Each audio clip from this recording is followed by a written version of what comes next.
I'm Emily Shacklett, leader of executive services here at Fairport and Luma Wealth.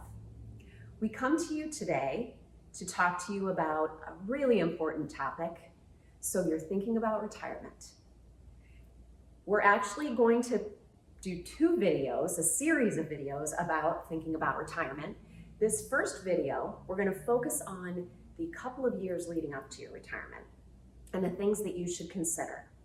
So first, and this is a topic that I don't think is commonly discussed, but don't forget about NUA, aka Net Unrealized Appreciation. What is this, you ask? If you have your company's stock in your retirement plan, you can take advantage of the NUA provision. What happens is you have to have a little bit of liquidity outside of your retirement plan to pay some taxes, because there are going to be some taxes associated with this. And you also obviously have to have company stock in your plan that has appreciated.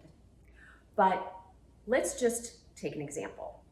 So let's say, for argument's sake, you worked at a company and within your retirement plan, you purchased the company stock at $10 per share. Fast forward, that stock grew, you're looking to retirement, and all of a sudden that stock is worth $100 a share. You are permitted to take the stock as a distribution out of your retirement plan and pay ordinary income tax on the cost basis of the shares. So the $10 times the number of shares. And then the beauty of this is that company stock can be held or sold, but when it's sold, you pay capital gains tax on the difference between the cost basis and the current market value when you sell it.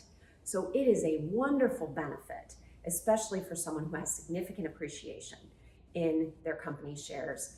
But again, gotta have that liquidity outside of the retirement plan so you can pay those taxes that'll be coming due next April. So don't forget about NUA.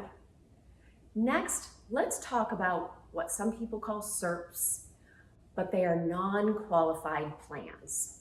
They're retirement plans, don't get me wrong, but they're very different than a typical retirement plan.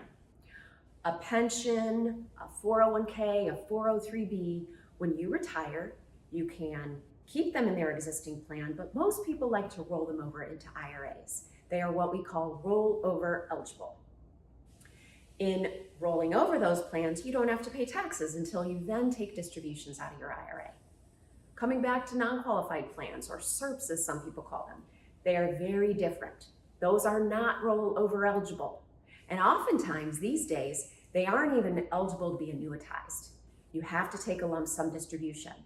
So keep in mind that likely you'll have a very big tax year in that year of retirement, because these non-qualified plans will be paying out. And you'll get that in addition to whatever income you earned, and hopefully a lot of investment income as well. So you could have a very big tax year. Little side note, little side tips, those are great years to fund donor advised funds and to find all the tax deductions you can possibly find to offset that income. Next, let's talk about ISOs. Not a lot of people have them, but they still exist. As a matter of fact, I still work with some people that have ISOs. And those ISOs are very unique in so many ways. Incentive stock options is what they're called, and they actually avoid regular income tax. They're only taxed for AMT purposes. So it's a beautiful way to exercise a stock option and avoid regular income tax. But ISOs terminate 90 days post-retirement. So you've got to keep in mind that you have a small window to exercise those while they're still ISOs. Otherwise, poof, they become non-qualified stock options. Next, while we're on the topic of equity compensation, let's talk a little bit about stock options, restricted shares, etc. And I'm going to tell you a cautionary tale. We know a gentleman, we'll call him Tom.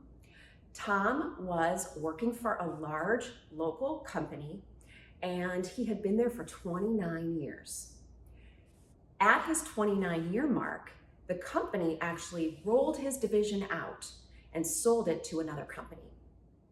This created, obviously, a terminating event for Tom's employment at previous company. Remember I said he had worked there for 29 years? 1 year shy of full retirement age in his case. We found out just in the nick of time that the way his compensation plans were written, that his stock options would not be exercisable after he left because he was not leaving at full retirement age. He had to exercise them before leaving. So that's why it's very important to understand your plans, and if you don't understand your plans, reach out to your advisor and make sure that they do.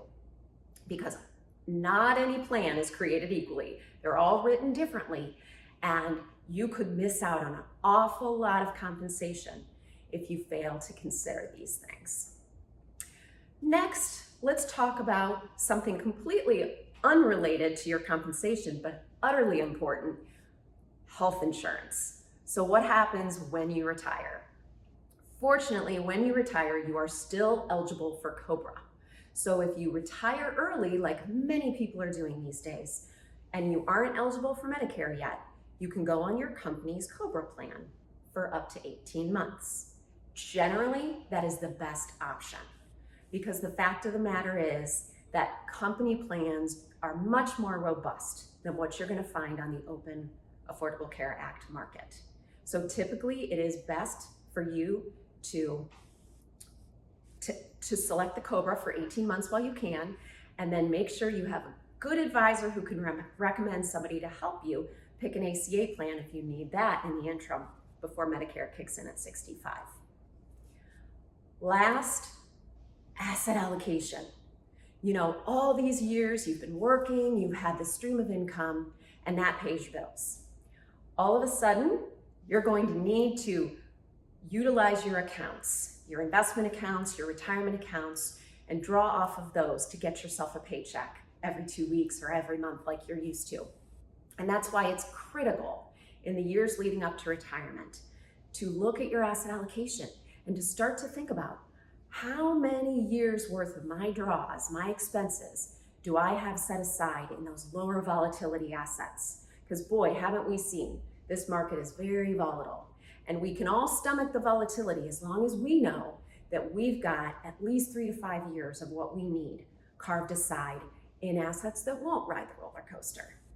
So really critical that you're thinking about that asset allocation and planning in advance. If this is of interest to you, if you want to talk further, if you're thinking about retirement, call me, call your Fairport or Luma Wealth Advisor, and we're happy to talk you through all those pitfalls and opportunities that arise when you're entering into a transitionary time.